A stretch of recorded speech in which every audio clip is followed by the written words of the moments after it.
Hi hello welcome back to ఈ తరం కథలు. ప్లీజ్ ముందుగా వీడియోకి ఒక చిన్న లైక్ చేయండి. లైక్తో పాటు హైప్ ఇవ్వండి. కొత్తగా ఎవరైనా మన ఛానల్ని చూస్తే ప్లీజ్ సబ్స్క్రైబ్ చేసుకోండి. ఈరోజు కథ మిస్టర్ యాటిట్యూడ్ విక్రాంత్ పార్ట్ 142. కథను రచించిన వారు అనురాధ గారు, వాయిస్ ఓవర్ శ్వేత.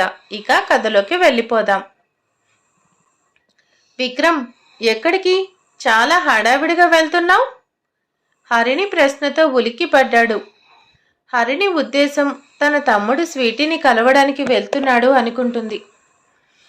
విక్రమ్ అక్క వైపు కంగారుగా చూసి, అక్క, నేను ఒక ముఖ్యమైన వ్యక్తిని కలవడానికి వెళ్తున్నా.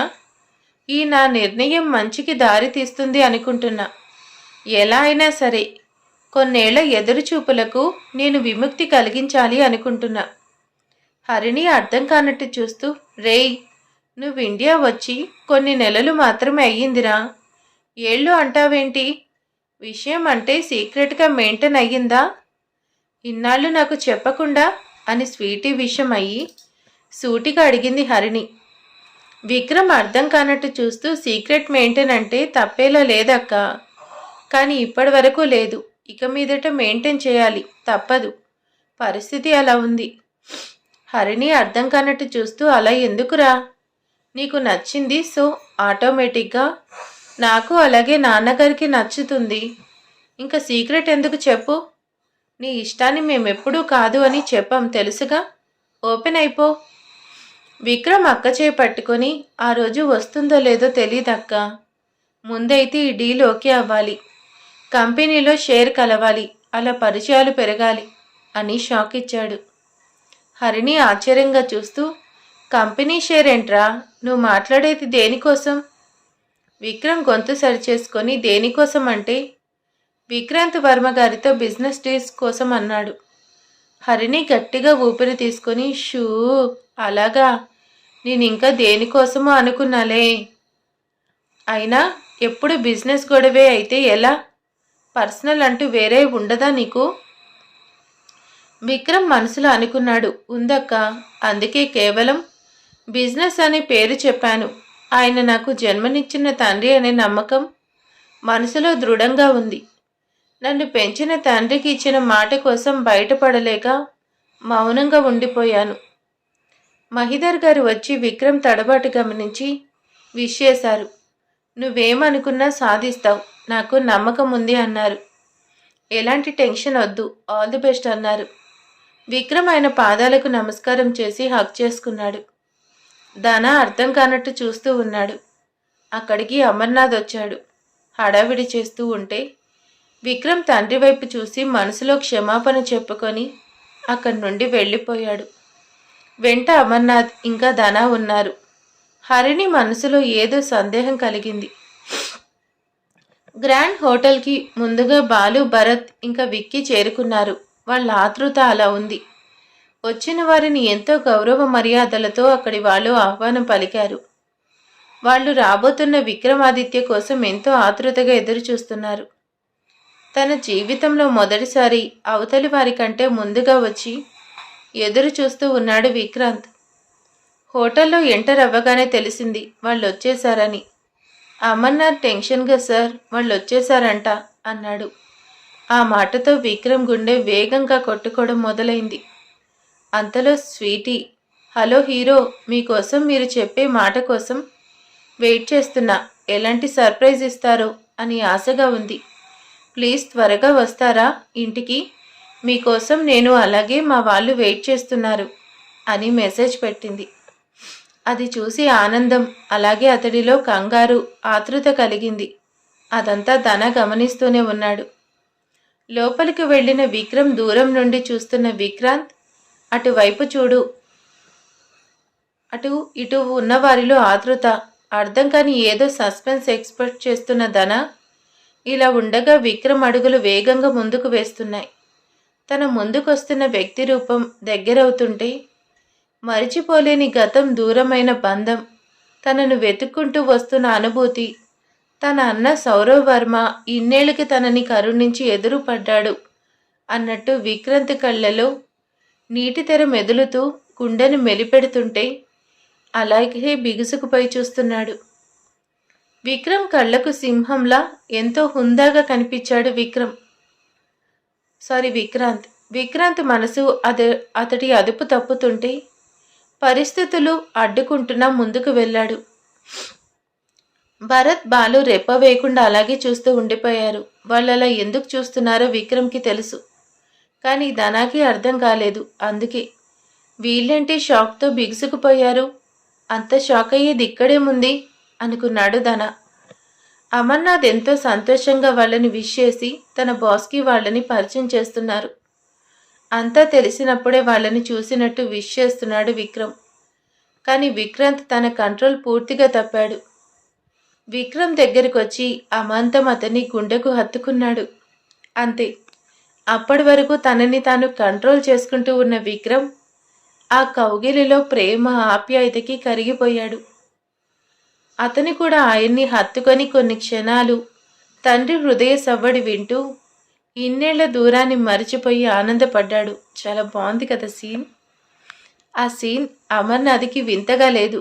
కానీ ధన షాక్ అయ్యి ఏదో విషయం ఉంది అన్నది పసిగట్టేశాడు. భరత్ పరిస్థితి గమనించి విక్రాంత్ అని పిలిచి గొంతు సరిచేసుకుంటూ సిగ్నల్ ఇచ్చాడు. విక్రాంత్ ఉలికిపడి తనేం చేస్తున్నాడో గమనించుకొని విక్రమ్ని విడిచిపెట్టాడు. విక్రమ్ కూడా కంట్రోల్ అవుతూ తడబడుతూ చూస్తున్నాడు. ఆ ఇరువురు ఒకేలా ఉన్నారు, ఒకేలా తడబడుతున్నారు. వాళ్ళ పరిస్థితి ఒకేలా ఉంది. అదంతా ధన చూశాడు. అమర్నాథ్ ఇన్వాల్వ్ అవుతూ హలో సార్ రండి కూర్చోండి అంటూ ఉంటే విక్రమ్ కంట్రోల్ అయ్యి చిరునవ్వు నవ్వుతూ రండి నాన్న అని నోటి వరకు వచ్చిన మాట గుండె వేగంలో దాచుకొని సార్ అన్నాడు. విక్రాంత్ అతడి స్వరం విని తన మాట తనకే వినిపిస్తున్నట్టుంది అనిపిస్తుంటే విచిత్రంగా ఫీల్ అవుతూ భరత్ వైపు చూశాడు. అతడు కూడా అవును, నాకు కూడా అలాగే ఉంది. రూపం సౌరోది, నడక నడవడి, మాట విధానం అంతా నిన్ను పోలి ఉంది, సందేహమే లేదు అన్నట్టు కళ్ళతోనే సైగ చేశాడు. బాలు అయితే ఇంకా అలాగే షాక్లో బిగుసుకుపోయి చూస్తూ ఉన్నాడు. ధన అతడి పక్కకు వెళ్ళి సార్ తమరు ఏదో షాక్లోనట్టు అలా బిగుసుకుపోయారేంటి, వాటర్ కావాలా అన్నాడు. బాలు ఉలిక్కిపడి అతని వైపు చూసి నీ పేరేంటి అన్నాడు. ధన నవ్వుతూ ధనంజయ్, అంతా ధన అంటారు, బాస్కి పర్సనల్ సెక్రటరీ అన్నాడు. బాలు దీర్ఘం తీస్తూ 25 ఏళ్ల క్రితం నా పోస్టు కూడా అదే. ప్రస్తుతం నా బాస్ నాకు బ్రదర్ అయ్యారు. అలా చూడు, రెండు ఒకేలాంటి సింహాలు ఎదురెదురు కూర్చున్నట్టు లేదు. బాలు నోటి దురద ధనాకి ఇంకాస్త డౌట్ వచ్చేలా చేసింది. అతడు విక్రమ్ని గమనించడం మానేసి విక్రాంత్ని గమనించడం మొదలుపెట్టాడు. భరత్ భూషణ్ కలుగు చేసుకొని ఏంటి అంతా సైలెంట్గా ఉన్నారు మిస్టర్ విక్రమాదిత్య, మాకు నీ అపాయింట్మెంట్ దొరకడానికి వారం పైనే పట్టింది. ఇప్పటికి దొరికావు. విక్రమ్ ఆయన వైపు చూసి చిన్న స్మైల్ ఇచ్చి ఐఎమ్ సారీ సార్, నేను ఒక ముఖ్యమైన పని మీద అమెరికా వెళ్ళాను. పని ముగించుకొచ్చాక కొన్ని పనులు హడావిడిగా జరిగిపోయాయి. మిమ్మల్ని వెయిట్ చేయించాను. ఓకే, విషయం ఏంటో చెప్పండి, నన్ను ఎందుకు కలవాలనుకున్నారు? అతడి స్టైల్, మాట, షార్ప్ అంతా ఇంట్రెస్ట్గా గమనిస్తున్న బాలు పొంగిపోతుంటే ధనా మాత్రం సిఐడిలా ఫోకస్ చేసి చూస్తున్నాడు. భరత్ భూషణ్ విక్రాంత్ వైపు చూసి మాట్లాడు, అతడికి సందేహం వస్తుంది అన్నట్టు సైగ చేశాడు విక్రాంత్ వైపు చూసి. విక్రమ్కి తెలుసు తను ఎదురుగా ఉన్న వ్యక్తి ఎందుకు మాట్లాడలేకపోతున్నారో, అందుకే తొందర చేయడం లేదు. అమర్నాథ్ మాత్రం సంతోషంగా మీతో బిజినెస్ డీల్ అంటే మాకెంతో గర్వకారణమండి, అందుకే విక్రమ్ బాబు వెంటనే మీటింగ్ ఏర్పాటు చేశారు అన్నాడు. విక్రాంత్ కళ్ళ ముందు ఉన్నది తన అన్న కాదు, అలాగే తన కడుపును పుట్టిన బిడ్డ కాదు. అలాంటప్పుడు అతడిలో తన అన్న కనిపిస్తున్నాడు. మాట్లాడుతుంటే తనకి తానే వినిపిస్తున్నాడు.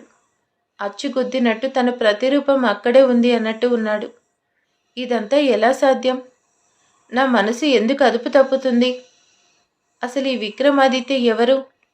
ఇతడితో నాకున్న బంధం ఏంటి అని మధ్యలో ప్రశ్నించుకుంటూ గట్టిగా ఊపిరి తీసుకొని హలో విక్రమ్ అని పిలిచాడు.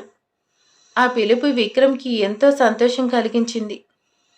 తెలియని ఆనందం గుండెలో సందడి చేస్తుంటే అతడి ముఖం వెలిగిపోతూ కనిపించింది. చెప్పండి, మీ ప్రపోజల్ ఏంటి అన్నాడు. ధన కళ్ళు పెద్దవి చేసి స్కానింగ్ చేస్తున్నట్టు అక్కడ ఒక్కో సీన్ గమనిస్తున్నాడు. విక్రాంత్, చెప్తాను యంగ్ బాయ్, నాకు నీ తెలివితేటలు నచ్చాయి. మొన్న మధ్య హైదరాబాద్లో ఒక కాంట్రాక్ట్కి కోడ్ చేసిన విధానం నాకు ఆశ్చర్యాన్ని కలిగించింది.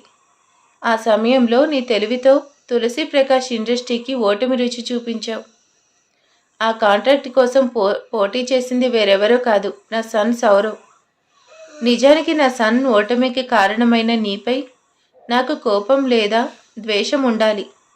కానీ అలా కోపం ద్వేషం చూపించడానికి నేను రాజకీయ నాయకుడిని కాదు, బిజినెస్ మ్యాన్. నాకు ఆవేశంతో పాటు ఆలోచన కూడా ఉంది. నీ తెలివి నా కొత్త బిజినెస్కి పెట్టుబడిగా కావాలి. నేను స్థాపించబోతున్న కొత్త ప్రాజెక్టుకి నీలాంటి తెలివైన యువకుడు కావాలి. అందుకే నేరుగా డీల్ మాట్లాడాలని వచ్చాను అన్నాడు విక్రాంత్. తెలివి నీది, పెట్టుబడి నాది. 75% ప్రాఫిట్ మీ కంపెనీకే వస్తుంది. నేను స్థాపిస్తున్న పీపుల్ మార్ట్ పేద మధ్యతరగతి కుటుంబాల అవసరాలు తీర్చే విధంగా ఉంటుంది. వాళ్ళకి అన్ని వస్తువులు తక్కువ ధరలతో లభ్యమవుతాయి. మంచి నాణ్యత కలిగిన ప్రోడక్ట్స్ అందిస్తాం. ఇందులో మీరు చేయవలసిన వర్క్ ఏమిటో, ఎలా ఫ్యాక్టరీ రన్ చేయాలి, ఎలా స్టాక్ అప్రోచ్ అయ్యి ఎలా మెటీరియల్ తీసుకోవాలో ఇవన్నీ రొటీన్ వర్క్. ఎలాగో చేయాలి, తప్పదు. అసలు ఈ పీపుల్ మార్ట్కి మీరు అర్హులో కాదో అన్నది ఇంకాస్త సందేహంగా ఉంది. అందుకే నేను చెప్పిన డీల్ మీకు ఓకే అయితే మాతో మీరు కొద్ది రోజులు టచ్లో ఉండాలి.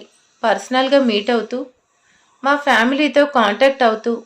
సింపుల్గా చెప్పాలంటే నా సన్ సౌరవ్తో పాటు నువ్వు కూడా అని మాట సరిచేసుకొని, సారీ విక్రమ్, నీది కూడా సౌరవ్ ఏజ్, నిన్ను నేను నువ్వు అనొచ్చు అనుకుంటున్నా అని అడిగాడు. విక్రమ్ ఎంతో రెస్పెక్ట్ ఇస్తూ, మీ ఇష్టం సార్, నన్ను ఎలా అయినా మీరు పిలుచుకోండి, నో ప్రాబ్లం అన్నాడు.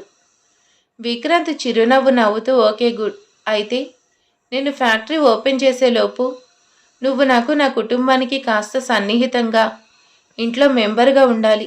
అప్పుడే నీ పూర్తి బిహేవియర్కి నీ మైండ్ సెట్ క్యారెక్టర్ నాకు అర్థమవుతుంది. చెప్పానుగా, నేను ఈ పీపుల్ మార్ట్లో పెట్టేది లాభం కోసం కాదు, అందరి మంచి కోసం. సో నీకు నా కండిషన్ ఓకే అయితే అగ్రిమెంట్ చేసుకుందాం. రోజులో కొంత సమయం నువ్వు మా ఫ్యామిలీతో స్పెండ్ చేయాలి. అలానే నిన్ను ఎక్కువ ఇబ్బంది పెట్టను. నీకు ఇంపార్టెంట్ వర్క్ ఏదైనా ఉంటే చెప్పు, నెక్స్ట్ డే మీట్ అవుదాం. అలాగే నీకు మా వాళ్ళతో ఏమైనా ఇబ్బంది ఉన్నా చెప్పు, నేను చూసుకుంటాను.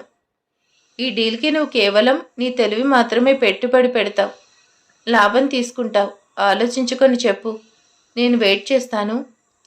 విక్రమ్కి ఎలాంటి అభ్యంతరం లేదు.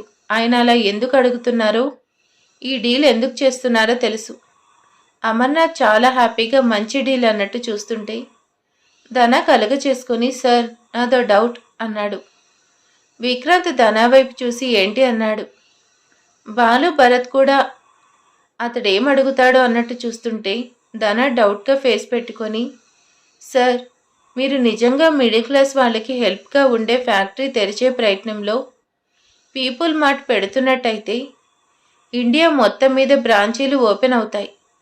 చాలా ఖర్చుతో ఎంతోమంది వర్కర్స్ ఉపాధితో ముడిపోయిన ప్రాజెక్ట్ కదా. సక్సెస్ అయితే చాలా ఎర్న్ ఉంటుంది.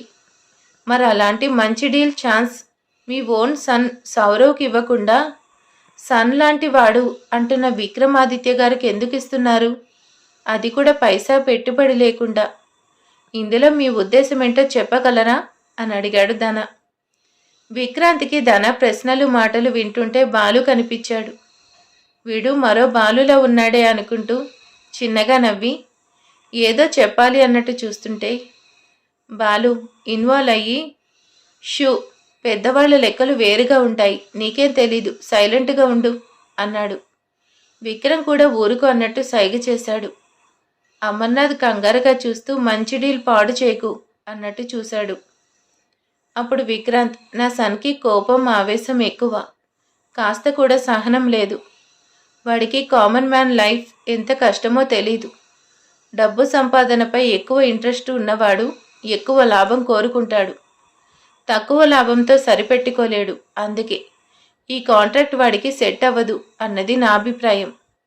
అలాగే మిస్టర్ విక్రమాదిత్య కూడా నా సన్లా మనీ మైండ్, ఆవేశపరుడు, ఓర్పు, సహనం లేనివాడు అన్నది రుజువైతే ఈ డీల్ అతడికి ఇవ్వను. ఇంకెవరినైనా చూసుకుంటాను. ఈలోగా నా టెస్ట్లో విక్రమాదిత్య సెలెక్ట్ అవ్వాలి. అప్పుడు డీల్ ఓకే అవుతుంది. అంతవరకు people mart contract, meeting, deal విషయాలు ఇక్కడ ఉన్న మనకి తప్ప బయట ఎవరికీ తెలియకూడదు. వ్యాపార రంగంలో గోప్యత చాలా ముఖ్యం. ధన ఆయన మాటలతో నోరు మూసుకుని ఉండిపోయాడు. విక్రమ్ చిరునవ్వు నవ్వుతూ, మీకు అవసరం రాదులేండి, నాకు ఈ డీల్ నచ్చింది. సార్, మీరు నాకు 75% ఇవ్వాల్సిన అవసరం లేదు. Deal is deal, 50-50. పెట్టుబడి కూడా 50-50. సక్సెస్ అయినా లాస్ అయినా మనమిద్దరం ఒకేలా లాభం లేదా నష్టం భరించాలి. మంచి కోసం ఏర్పాటు చేసిన ప్రాజెక్టుకి నేను నో అని ఎలా చెప్తాను? అతడి మాటలకు భరత్, భూషణ్, బాలు ఆశ్చర్యపోయారు. మా విక్రాంత్ చెప్తున్నట్టే ఉంది. ఓరిని, ఎక్కడి నుండి వచ్చారో బాబు, నిన్ను గాని ఏ క్లోనింగ్ ప్రయోగమో చేసో పుట్టించలేదు కదా అన్నట్టు చూస్తుంటే విక్రాంత్ నవ్వుతూ, గుడ్, చక్కగా చెప్పావు. సరే, నేటి నుంచి మనం ఒకే ఫ్యామిలీ. సరే, ఈ అగ్రిమెంట్పై సైన్ చేయి అని ఇచ్చాడు. విక్రమ్ వాటిని పరిశీలించకుండా క్షణంలో సంతకం చేసి చెప్పాడు. నేను మీ ఫ్యామిలీ మెంబర్ని సార్ అన్నాడు. విక్రాంత్ విక్రమ్ని మరోమారు హత్తుకొని, సార్ కాదు అంకుల్ అని పిలువు, ఓకే అన్నాడు. విక్రమ్ నవ్వుతూ, ఓకే అంకుల్ అన్నాడు. అంతా సంతోషపడ్డారు. అందరూ లంచ్ చేశారు. విక్రాంత్ తనకి ఫోన్ చేస్తాను, పిలిచినప్పుడు నుంచి ఇంటికి రావాల్సి ఉంటుందని చెప్పి వచ్చిన వాళ్ళు వెళ్ళిపోయారు. విక్రమ్ ఎంతో ఎమోషన్గా ఫీల్ అయ్యాడు. అమర్నాథ్ చాలా హ్యాపీగా ఉన్నారు. విక్రమ్ ఆయన చెప్పాడు, ఈ కాంట్రాక్ట్ ఓకే అయ్యే వరకు బయట ఎవరికీ తెలియకూడదు, డాడీకి కూడా చెప్పద్దు. ఒకవేళ కాంట్రాక్ట్ ఓకే అవ్వకపోతే ఆయన అప్సెట్ అవుతారు. అందుకే నేను చెప్పే వరకు అంతా సీక్రెట్గా ఉండాలని చెప్పి ఆయన్ని పంపించేశాడు. అంతా గజిబిజిగా ఉంది అని ధన డౌట్గా చూస్తుంటే విక్రమ్ అతడి భుజం మీద చెయ్యి వేసి, ఏంట్రా అలా చూస్తున్నావు? ఆ వచ్చింది ఎవరు? ఎందుకదంతా? నేనెందుకు ఇంత ఎమోషన్ అవుతున్నాను అనేదేగా నీ డౌట్ అన్నాడు. ధన దీర్ఘం తీస్తూ, వచ్చింది ఎవరో నాకు తెలుసు కాబట్టే డౌట్ ఎక్కువగా ఉంది. ఆ స్వీటీ బావకి తండ్రి కదా. ఆయన మీతో గొడవ పడ్డ సౌరవ్కి ఈయన ఫాదర్. మరి మీకెందుకు ఇంత పెద్ద ఆఫర్ ఇస్తున్నారు? కన్న కొడుకు కంటే మీరే ఎక్కువ అన్నట్టు అంత ఫీల్ అవుతూ హక్ చేసుకున్నాడు. మీరు కూడా చాలా ఎమోషనల్ అయ్యారు. స్వీటీ మావయ్యనా అన్నాడు. విక్రమ్ నవ్వుతూ, స్వీటీకి మావయ్యని కాదురా, నాకు ఫాదర్ అని. ధన బిగుసుకుపై చూశాడు. విక్రమ్ ఇంకాస్త గట్టిగా చెప్పాడు, అవునరా, అయినా సౌరవ్కి మాత్రమే ఫాదర్ కాదు, నాకు కూడా ఫాదర్. ఆయన నా కన్న తండ్రి అని ఊహించని షాక్ ఇచ్చాడు ధనాకి. విక్రమ్, ఏంట్రా అలా చూస్తున్నావు? నేను చెప్పింది నిజం. ఈ విషయం నేను ఎవరితోనూ చెప్పుకోలేను. డాడ్కి మాట ఇచ్చాను, అయినా కూడా నీతో చెప్పాను. ఎందుకో తెలుసా? నీ మీదే నాకున్న నమ్మకం. నిన్ను నా సొంత బ్రదర్లా, బెస్ట్ ఫ్రెండ్లా భావిస్తున్నాను. అందుకే నా మనసులో ఎగిసి పడుతున్న అలల ఘోష నీతో చెప్తున్నా. లేదంటే నా తలలో నరాలు చిట్లిపోయేలా ఉన్నాయి. నా పరిస్థితి నీతో చెప్తున్నానని ధన చేయి పట్టుకొని అప్పటి వరకు తనకి తెలిసిన విషయాలు, జరిగిన సంఘటనలన్నీ చెప్పాడు. తన తండ్రి బిడ్డల్ని మార్చడం, స్వీటీ తన పెద్ద మావయ్య సౌరవ్లా నేనున్నాను అని అతడి స్టోరీ అంతా చెప్పి వెళ్ళడం, ఈరోజు తనని వెతుక్కుంటూ వర్మ ఫ్యామిలీ ఇక్కడికి రావడం, విక్రాంత్ ఇంత పెద్ద బిజినెస్ ఆఫర్ ఇవ్వడానికి కారణం అంతా చెప్పాడు. అంతే. ధన కన్నీళ్లు పెట్టుకుంటూ, బాస్, ఇదంతా ఏంటి బాస్? వింటుంటే నాకే గుండె ఆందోళనగా ఉంది. అనుభవిస్తున్న మీ పరిస్థితి ఇంకెంత దారుణంగా ఉందో అని ఎంతో బాధగా విక్రమ్ని హక్ చేసుకున్నాడు. విక్రమ్ ధనాన్ని హక్ చేసుకొని, అవునరా, నా పరిస్థితి నీతో చెప్పాలి అనుకున్నా, చెప్పాను. గుండె బరువు కాస్త దిగింది. ధన కళ్ళు తుడుచుకుని, అయితే ఇప్పుడొచ్చి వెళ్ళిన వారే మీ అసలైన తండ్రి, అందులో సందేహమే లేదు. మీ ఇద్దరూ కాసేపు పక్కపక్కనే కూర్చొని మాట్లాడితే తండ్రి కొడుకని ఇట్టే తెలిసిపోతుంది. దీనికి ఆరాలు, ఎంక్వైరీలు అవసరం లేదు. విక్రమ్ నిట్టూర్చి, అదేగా నా బాధ. ఆయన నా తండ్రి అని, నేను వర్మాస్ ఫ్యామిలీకి చెందిన వాడినని ఎవరికీ తెలియకూడదు. నేను కేవలం ఒక చుట్టంగా మాత్రమే ఉండాలి అనుకుంటున్నాను. ఎప్పటికీ నిజం బయట పెట్టాలి అనుకోవడం లేదు. స్వీటీకి ఆల్రెడీ అన్ని విషయాలు తెలుసు. కాకుంటే నేను ఆ ఇంటి బిడ్డని అని తెలీదు. ఈ విషయం ఆమెకి తెలిస్తే ఊరుకోదు. నిజం బయట పెట్టాలి అంటుంది. అందుకే తనకి ఈ విషయం తెలియకూడదు, నిజం బయటికి రాకూడదు. అంతేకాదు, ఇక్కడ ఇంకో ప్రశ్న నా చుట్టూ తిరుగుతూ ఉంది. నేను నిజంగా అనన్య విక్రాంతుల అబ్బాయినైతే మా డాడ్ పుట్టిన పాప చనిపోయింది అని చెప్పి నర్స్కి ఆ పాపనిచ్చి నన్ను తెచ్చి మమ్మీ వద్ద ఉంచారంట. చనిపోయిన పాపకి బదులు ఆ ప్లేస్లో సౌరవ్ ఉన్నాడు. అదెలా సాధ్యం? అంటే వీళ్ళు నా కన్నవాళ్ళు కాదా? లేక సౌరవ్ నా తర్వాత పుట్టాడా? లేక అసలు సౌరవ్ విక్రాంత్ అనన్యల బిడ్డ కాదా అనేది తెలియాలి. అప్పుడే నా మదిలో మెదిలే సందేహం తొలగిపోతుంది. ధన అయోమయంగా చూస్తూ, అవును బాస్, మీరు చెప్పినట్టు అంతా గజిబిజిగా ఉంది. వాళ్ళకొక్కడే సన్ సౌరవ్. వహిదా మేడం బిడ్డ ఆడపిల్ల, అది కూడా చనిపోయిన బిడ్డ. పుట్టగానే చనిపోయిందని అనన్య మేడం పక్కన ఉంటే మిమ్మల్ని తెచ్చి ఆ పాపను అక్కడ ఉంచితే వాళ్ళ చెంత అబ్బాయి ఎలా ఉన్నాడు? ఇందులో ఇంకేదో ఉంది. ఒకవేళ మిమ్మల్ని మార్చినట్టే ఆ బాబుని కూడా ఎవరైనా తెచ్చిపెట్టారేమో.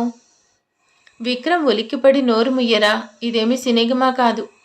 పైగా విక్రాంతి గారు జెంటిల్మెన్, ఇలాంటి తప్పు చేయరు.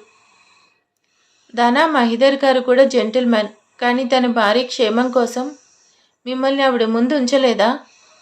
విక్రమ్ ఉలిక్కిపడి ఆలోచిస్తూ, సరే, అసలు ఏం జరిగిందో తెలుసుకోవాలి.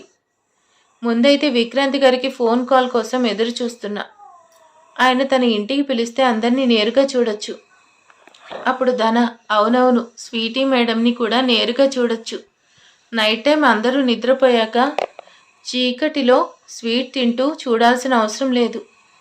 విక్రమ్ కోపంగా చూస్తూ, కొంచెం ఎక్కువైనట్టుంది. నువ్వు ఆఫీస్ వర్క్ చూడు, నేను ఇంటికి వెళ్తా అని చెప్పి అక్కడి నుండి బయలుదేరాడు. మార్గ మధ్యలో స్వీటీ దగ్గర నుండి ఫోన్ వచ్చింది. ఆమె ఫోన్ చేస్తుంది అంటే చాలా ఆతృత పడుతుంది అని విక్రమ్ అర్థం చేసుకుని కారు పక్కగా ఆపి కాల్ లిఫ్ట్ చేశాడు. స్వీటీ తడబడుతూ, హలో, ఎక్కడున్నావు? ఇంటికి ఎప్పుడు వస్తావు అని అడిగింది. ఆ ప్రశ్నతో విక్రమ్ పెదవిపై చిరునవ్వు విరిసింది. విక్రమ్, ఎందుకా తొందర మాట? ఇచ్చానుగా, వస్తాను అన్నాడు. స్వీటీ తన రూమ్లో కూర్చొనుంది. అతడు ధీమాగా అంటుంటే విసుగ్గా, తొందరంటావేంటి, ఇప్పటికే లేట్ అయింది, నువ్వెప్పుడొస్తావని అడిగింది. విక్రమ్ కావాలని కవ్విస్తూ, సరే, ఇప్పుడే వస్తాను, వస్తే నాకేంటి అన్నాడు. స్వీటీ తడబడుతూ, అలా మాట్లాడతావేంటి?